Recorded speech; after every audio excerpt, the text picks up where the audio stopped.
बाकी 90 डेज में कि ये तीनों ही सब्जेक्ट डेली पढ़ना बहुत मुश्किल हो जाता होगा। ऐसा लगता होगा कि हम 2 ही पढ़ पा रहे हैं। बहुत ज़्यादा इंपॉर्टेंट है बाकी के 90 डेज में कि आप जो भी पढ़ रहे हो तो ये चीज़ कर लो कि डेली सुबह जो लोग बहुत ज़्यादा कंफ्यूज है ना कि क्वेश्चंस कहाँ से करना है, मत पढ़ो इधर उधर के मॉड्यूल में, कोई भी बुक के चक्कर में मत पढ़ो। इन्हीं तीनों चीज़ को मल्टीपल टाइम्स कर लोगे ना, फिजिक्स, केमिस्ट्री एंड बायोलॉजी तीनों ही सब्जेक्ट को हम एक दिन में कैसे पढ़े, एक दिन में इन तीनों ही सब्जेक्ट के लिए हमें कितना टाइम डिस्ट्रीब्यूट करना चाहिए।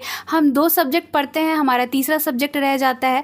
तो इस तरीके के बहुत सारे डाउट आपके माइंड में भी होंगे कि इन तीनों ही सब्जेक्ट को ना अब बाकी के 90 डेज में मैनेज करना बहुत मुश्किल हो रहा होगा और ऐसा लग रहा होगा कि यार पहले तो ऐसे बहुत सही लगता था कि तीनों ही सब्जेक्ट हम डेली पढ़ भी लेते थे, बहुत अच्छे से हो भी जाता था पढ़ के एंड उतना बर्डन भी नहीं लगता था। लेकिन अब ऐसा लग रहा है बाकी 90 डेज में कि ये तीनों ही सब्जेक्ट डेली पढ़ना बहुत मुश्किल हो जाता होगा। ऐसा लगता होगा कि हम 2 ही पढ़ पा रहे हैं, तीसरे सब्जेक्ट पे जाते जाते एकदम मन उपसा जाता होगा और या फिर टाइम नहीं मिल पाता होगा। तो आई नो ये वाली चीज़ बहुत सारे लोग अभी फेस कर रहे होंगे कि तीनों ही सब्जेक्ट को हम डेली कैसे मैनेज करें, कितना टाइम दे और कितना हमें क्या कैसे पढ़ना चाहिए। तो ये डाउट मेरे नीट प्रिपरेशन के टाइम पे मेरे को भी आई थी। तो मुझे लगता है कि बहुत सारे बच्चे हैं जिनको ये प्रॉब्लम अभी हो रही होगी। तो मैंने सोचा कि इस पर वीडियो बना देती हूँ सो दैट कि आपको एक आइडिया मिल जाए कि मैंने कैसे मैनेज किया। देखो जब मेरे नीट प्रिपरेशन के टाइम पे मुझे ये डाउट आया था ना कि कैसे तीनों सब्जेक्ट अब मैनेज करें, बहुत कम दिन बचा हुआ है, तो मैंने अपने एक सीनियर से पूछा था कि क्या दी ऐसा हो सकता है कि हम किसी 2 ही सब्जेक्ट को एक दिन में पढ़े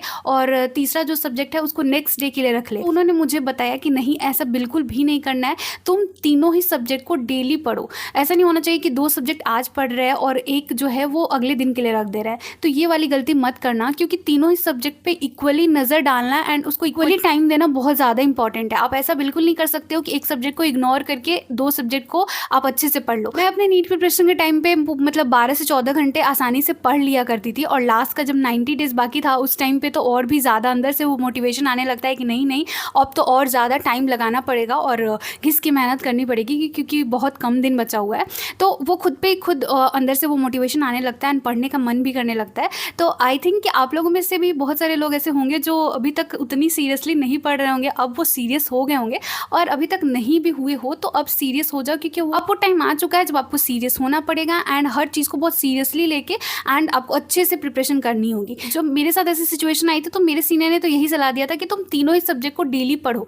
अब वो तुम्हारे ऊपर है कि तुम कौन से सब्जेक्ट को कितना टाइम देते हो क्योंकि वो हर बच्चे का ना अलग अलग होगा क्योंकि कुछ बच्चों का फिजिक्स कमज़ोर होगा, कुछ का केमिस्ट्री होगा और कुछ ऐसे भी होंगे जिनका ये दोनों सब्जेक्ट अच्छा होगा बट उनको बायो में प्रॉब्लम आती होगी। तो देखो आपको अपने अकॉर्डिंग ये चीज़ सेट करनी होगी। आप जो भी अपना डेली पढ़ने का टाइम स्लॉट बनाते हो, जितना भी आप घंटे पढ़ते हो उसमें आप एक डिवीज़न कर लो कि मुझे इतने घंटे बायो को देना है, मुझे इतने घंटे फिजिक्स को देना है, इतने घंटे केमिस्ट्री को देना है क्योंकि वो आप ही जानते होगे कि आपका कौन सा सब्जेक्ट वीक है, कौन सा सब्जेक्ट आपका स्ट्रॉन्ग है। तो ये चीज़ आपको कर लेनी है कि डेली जब आप पढ़ने बैठो, सुबह पढ़ने बैठने से पहले आपका पूरा अच्छे से ये स्लॉट डिवाइड होना चाहिए कि मुझे केमिस्ट्री को कितना पढ़ना है, आज फिजिक्स को कितना पढ़ना है एंड बायोलॉजी को कितना पढ़ना है। इसके साथ ही आपको टॉपिक भी डिस्ट्रीब्यूट कर लेना कि आज मुझे कौन सा टॉपिक पढ़ना है क्योंकि जब हम रैंडमली पढ़ने के लिए बैठ जाते हैं ना तो कई बार होता है कि टाइम पूरा वेस्ट हो जाता है और रैंडम चीज़ें उठा के पढ़ लेते हैं और उसका कुछ आउटपुट भी अच्छे से नहीं निकल पाता, उसका कुछ फ़ायदा भी नहीं होता। तो ये चीज़ नहीं करनी। ये गलती मैंने अपने फर्स्ट स्टॉप में करी थी कि कुछ भी रैंडम लेके बैठ जाते थे और होता है ना कि हाँ पढ़ लिया, इतने घंटे हो गया पढ़ के, लेकिन उसका उतना कोई फ़ायदा नहीं मिल पाता था। इसलिए मैं बोल रही हूँ कि देखो जो पढ़ो ना उसका अपना एक स्लॉट, अपना एक टू डू लिस्ट बना के पढ़ो कि हाँ मुझे आज ये चीज़ें पढ़नी है और ये बहुत ज़्यादा इंपॉर्टेंट है बाकी के 90 डेज़ में कि आप जो भी पढ़ रहे हो वो मतलब ऐसा होना चाहिए कि आपके दिमाग में छप रहा हो, उसका कुछ फ़ायदा आपको मिल रहा हो। ठीक है, तो ये चीज़ कर लो कि डेली सुबह टू डू लिस्ट बनाओ, बिना टू डू लिस्ट के तो पढ़ने ही नहीं बैठना है। ठीक है, और दूसरी चीज़ ये करो कि अब बहुत कम दिन बाकी है तो ऐसा नहीं करना है कि टीचर्स जैसे पढ़ा रहे हैं, जहाँ भी आप ऑनलाइन ऑफलाइन पढ़ रहे हो, जैसे जो टीचर्स जैसे पढ़ा रहे हैं आप उसी के अकॉर्डिंग पढ़ रहे हो। अब आपको थोड़ा अपना दिमाग भी लगाना पड़ेगा, तो आपको स्मार्ट वर्क भी करना है क्योंकि आपको अपना सिलेबस थोड़ा पहले कंप्लीट करना है। लेकिन ज़्यादातर कोचिंग वाले लेट ही करते हैं, इसलिए आपको थोड़ा स्मार्टली वर्क करना है। आपको कोशिश करनी है कि आप पहले सिलेबस कंप्लीट कर लो सो दैट कि आपके पास ज़्यादा टाइम रहे मॉक टेस्ट के लिए एंड रिविजन के लिए।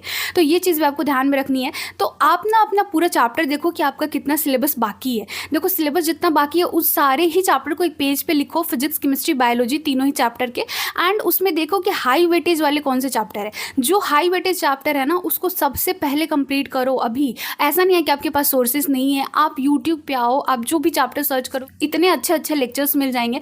मैंने बहुत सारे वीडियो में टीचर्स को भी सजेस्ट कर दिया है जिनसे आप यूट्यूब पे फ्री ऑफ कॉस्ट पढ़ सकते हो, और उन वीडियो का लिंक भी मैं डिस्क्रिप्शन बॉक्स में नीचे डाल रही हूँ, जाके देख लेना। फिजिक्स, केमिस्ट्री, बायोलॉजी तीनों ही सब्जेक्ट के टीचर्स को मैंने सजेस्ट करा है, जिससे कि आप पढ़ सकते हो। जो भी आपका हाई वेटेज वाला चैप्टर है ना, उसको अभी से कंप्लीट करने स्टार्ट कर दो, क्योंकि अभी ना आपके पास ज़्यादा समय नहीं रहेगा। आपका अप्रैल मंथ जो होगा वो पूरा का पूरा रिविजन और मॉक टेस्ट के लिए रहेगा, इसलिए कोशिश करो कि उससे पहले आप अच्छे से पूरे सिलेबस को कंप्लीट कर रहे हो, और हाई वेटेज वाले चैप्टर को पहले करो। तो अभी से वो चीज़ आपको स्टार्ट करना है कि सेग्रीगेट कर लो कि कौन से चैप्टर बाकी है, और उनमें जो हाई वेटेज वाले चैप्टर हैं उनको सबसे पहले कंप्लीट करने की कोशिश करो यूट्यूब के फ्री वीडियोज़ से, ठीक है। जो वन शॉट है उनसे कंप्लीट करो बहुत अच्छे से, बहुत सारे टीचर्स ने पढ़ा रखा है, और PW के वन शॉट तो काफ़ी अच्छे होते हैं, तो वहाँ से कंप्लीट करने की कोशिश करो, ठीक है।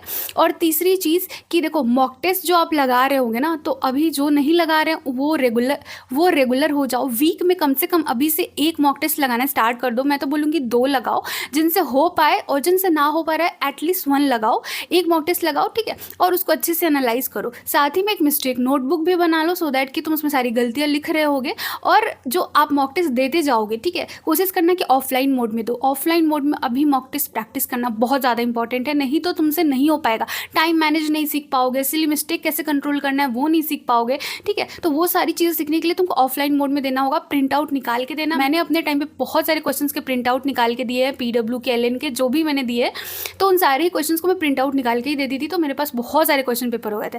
तो उन सारे क्वेश्चन पेपर को सिर्फ एक बार नहीं देना है, उनको मल्टीपल टाइम्स अटेम्प्ट करना है, तब तक कि आपसे सारे क्वेश्चंस ना बन जाए। तो इससे क्या होगा, बहुत सारे क्वेश्चंस आप बना पाओगे, बहुत सारे क्वेश्चंस आपकी आंखों के सामने से जाएंगे, एंड उन्हीं सारे क्वेश्चंस में से ही नीट एग्जाम में क्वेश्चंस आते हैं। तो कोशिश करो कि तुम ज़्यादा से ज़्यादा MCQ सॉल्व कर रहे हो, ज़्यादा से ज़्यादा क्वेश्चन सॉल्व कर रहे हो। इसके लिए मॉक टेस्ट बहुत ही अच्छा ऑप्शन है। मॉक टेस्ट के क्वेश्चंस को बार बार लगाओ, और तुम्हारे नोट्स के क्वेश्चंस को बार बार लगाओ, और PYQ के क्वेश्चंस को बार बार लगाओ।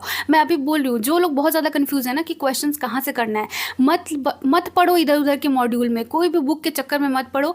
सीधी बात है, PYQ करो, नोट्स करो, और जितने तुम्हारे मॉक टेस्ट के क्वेश्चन है उनको कर लो। मोर देन सफिशिएंट है। तुम इन्हीं तीनों चीज़ को मल्टीपल टाइम्स कर लोगे ना, तुम देखना, तुम में बहुत ज़्यादा कॉन्फिडेंस आएगा कि हाँ, मेरे से क्वेश्चन अब लग रहे हैं। क्योंकि तुम इधर उधर के बुक्स के फिराक में पढ़ोगे ना, तो वो उससे कोई फ़ायदा नहीं मिलने वाला है, उल्टा तुम डिमोटिवेट हो जाओगे, ठीक है। तो ये चीज़ कर लो। और अगर फिर भी टाइम बच रहा है, तुम्हारे पास टाइम है, और तुम्हें लगता है कि और क्वेश्चन सॉल्व करने चाहिए, तो मॉड्यूल बुक के बजाय ना जो यूट्यूब के फ्री वीडियोस हैं, जो क्वेश्चन प्रैक्टिस वाले वीडियो हैं, उनको देखो, ठीक है। तो इससे तुम्हारा क्या होगा, ज़्यादा से ज़्यादा क्वेश्चन से तुम्हारा एक्सपोजर होगा, और वो बहुत ज़्यादा इंपॉर्टेंट है। क्वेश्चन प्रैक्टिस करना बहुत ज़्यादा इंपॉर्टेंट है, क्योंकि एट द एंड तुमको एग्जाम में जाके क्वेश्चन ही बनाने हैं ना, थ्योरी तो कुछ करना नहीं है। तो इसलिए ज़्यादा इंपॉर्टेंट है कि अपना सिलेबस जितना हो सके फास्ट कंप्लीट करो। तीनों ही सब्जेक्ट को डेली पढ़ो। ऐसा नहीं होना चाहिए कि एक सब्जेक्ट पढ़ रहे हैं, 2 सब्जेक्ट को कल पढ़ने के लिए छोड़ दे रहा है, ऐसा नहीं करना है, ठीक है। और ढेर सारा क्वेश्चन प्रैक्टिस करो डेली। एक ये भी बना के रखो कि मुझे तीनों ही सब्जेक्ट में कम से कम 25 से 30 क्वेश्चन तो सॉल्व करने ही है, ठीक है। क्वेश्चन प्रैक्टिस अगर रेगुलर रहेगा ना, तो तुमको आदत में रहेगा। ऐसा नहीं है कि 2 दिन बाद छोड़ के तीसरे दिन तुम क्वेश्चन प्रैक्टिस करने बैठो, ऐसा नहीं करना है।